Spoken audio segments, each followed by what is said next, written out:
யார் யார் எந்தெந்த இடத்துல வைக்கணும்னு அவங்களுக்கு தெரியும். 2026 history repeats itself. Let's be prepared to embrace it for the people. சும்மா வர்றவங்க போறவங்களெல்லாம் எதிர்த்துட்டு இருக்க முடியாது இல்லையா? வலுவா இருக்கிறவங்கள தானே எதிர்க்க முடியும்.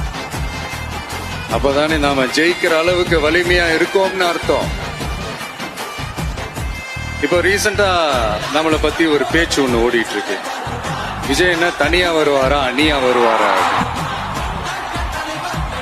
நம்ம இப்ப இங்க தனியா இருந்திருக்கிறோம்.